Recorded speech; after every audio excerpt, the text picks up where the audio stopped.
istilahnya ketika ada tawaran, ada berkat yang datang di depan kita, yang memang membawa, maksudnya dampak besar buat hidup kita sendiri kan, yang mau ngapain ditolak gitu. Oke. Namanya juga berkat tidak datang 2 kali kan, jadi yang benar. Alhamdulillah berkat ini Iya, yang maksudnya dampaknya besar banget gitu. Buat maksudnya kalau kita daripada gue nunggu untuk nungguin hal yang tidak pasti, mending gue ambil kesempatan yang sudah yang sudah jelas, sudah pasti.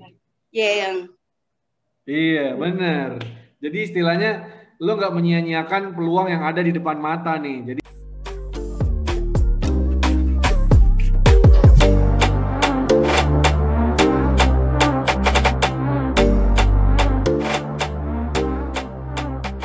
yes, balik lagi bareng gue Rafki Chandra guys. Masih di program YouTube channel gue Ngobras Bakwan, ngobrol asik bareng kawan. Nah, kali ini gue mengundang salah satu YouTuber muda nih dari Indonesia Timur. Wah, yang memiliki cerita yang sangat menarik dan inspiratif buat kita semua. Sudah ada Melinda Pagapong nih. Wah, namanya aja keren banget. Hai Linda. Hai Kak, welcome. Welcome. Selamat datang di YouTube channelnya Kak Rafki. Yeah.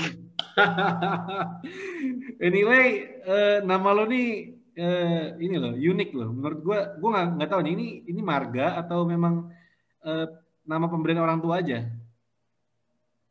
Iya, pemberian orang tua dan sekalian marga juga sih.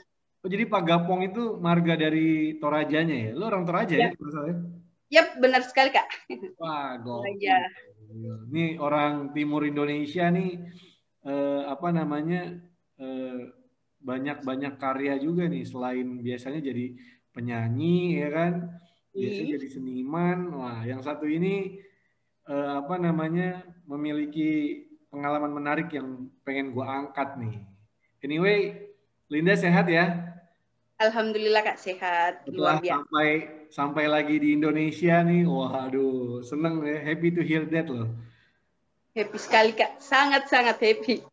5 tahun ninggalin Indonesia.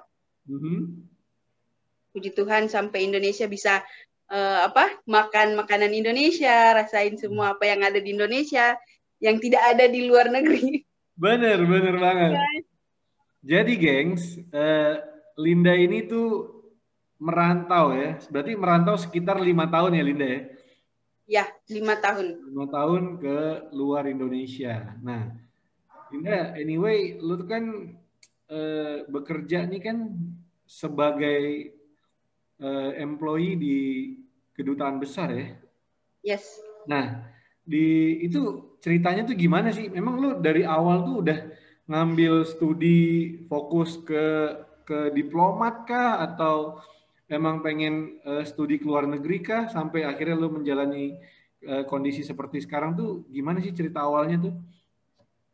Kalau bercerita soal studi itu sama sekali nggak ada Kak. Karena saya basicnya kuliah itu ambil jurusan keperawatan, D3 keperawatan di Makassar, di sini. Bertolak belakang banget dong istilahnya ya, berseberangan. Sangat bertolak belakang. Makanya kerjaan tidak selamanya pekerjaan yang kita kerjakan harus harus sesuai dengan jurusan yang kita ambil kan. Benar. Pasti banyak banget pasti teman-teman juga di luar sana yang mengalami seperti apa yang saya alami. Cuman yang penting kan kita happy menjalani apa yang kita yang sudah menjadi yang kita ambil keputusan itu, yang kita kerjakan, yang penting kita kerjakan dengan happy, dengan senang, pasti juga endingnya juga pasti senang lah.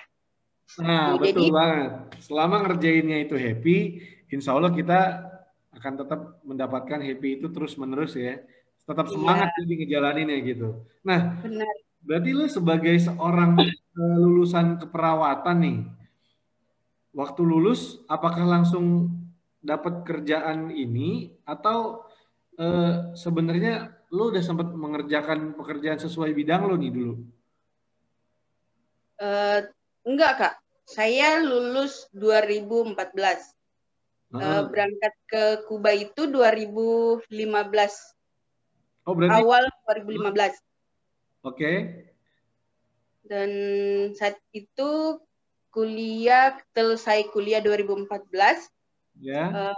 Itu sempat nganggur juga karena di kesehatan itu kan memang susah-susah gampang juga kan kuliah Ya. di pas lulus di bidang kesehatan itu kita ada namanya sistem ujian kompetensi, dan saat itu ketika ikut ujian kompetensi yang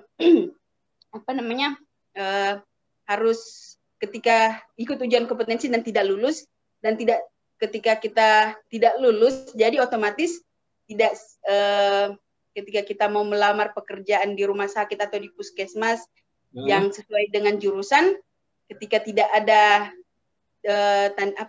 surat tanda registrasi atau sudah tanda mengikuti ujian kompetensi itu, dan ketika kita tidak mempunyai, berarti istilahnya kita tidak bisalah kerja sesuai di bidang kita. Ya. Jadi makanya pas saat itu ada tawaran ikut dengan, tapi masih termasuk dalam keluarga juga sih yang membawa saya ke luar negeri, karena saya ikut dengan dubes. Jadi saya ditenteng sama dubes ceritanya, Kak. Keren. Ada saat itu tawaran ikut beserta dengan duta besar yang penempatan di Kuba. Ya. Oke. Nah, saat itu istilahnya ketika ada tawaran, ada berkat yang datang di depan kita, yang memang membawa, maksudnya dampak besar buat hidup kita sendiri kan, yang mau ngapain ditolak gitu. Oke. Namanya juga berkat tidak datang 2 kali kan, jadi yang benar. Alhamdulillah berkat ini yang maksudnya dampaknya besar banget gitu. Buat maksudnya kalau kita daripada gue nunggu untuk nungguin hal yang tidak pasti, mending gue ambil kesempatan yang sudah yang sudah jelas, sudah pasti. Iya, benar. Jadi istilahnya lo nggak menyia-nyiakan peluang yang ada di depan mata nih. Jadi benar, Kak, benar. Berkat ini lagi ada nih. Tuhan lagi ada jalan nih. Mendingan ambil gitu kan. Iya, benar sekali. Dan tapi itu lo pertimbangannya kan pasti meninggalkan untuk waktu yang lama nih. Istilahnya berapa tahun apa. Nah, itu lo ngomong ke orang tua dan keluarga istilahnya gimana tuh?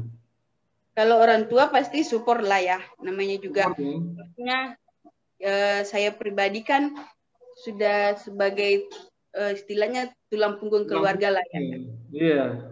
Jadi ya yang terbaik yang lu harus jalanin ya itu yang lu ambil itu. Nah, benar. Posisi saya tanpa harus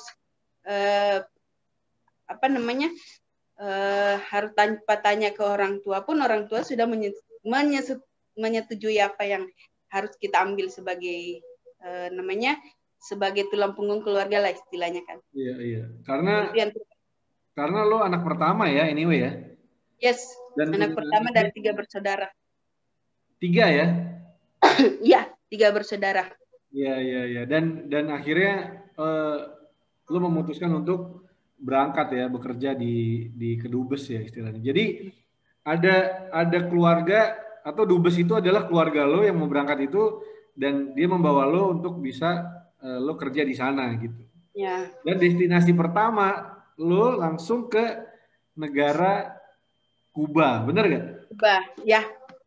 Gokil. Nah ini memang menurut gue pengalaman ini pasti menarik banget ya, bahwa pertama memang nggak semua orang yang punya kesempatan untuk itu menjalankan kegiatan atau pekerjaan yang notabene di luar bayangan, di luar impian awal, bahwa lo pasti pengen menjadi seorang perawat di rumah sakit atau apa yang which is karena itu studi lo, tapi akhirnya ini di luar bayangan, semua berkat dari Tuhan datang dari hal yang lain untuk membawa lo istilahnya bekerja di Kuba ya, di daerah Ya, benua Amerika sana ya.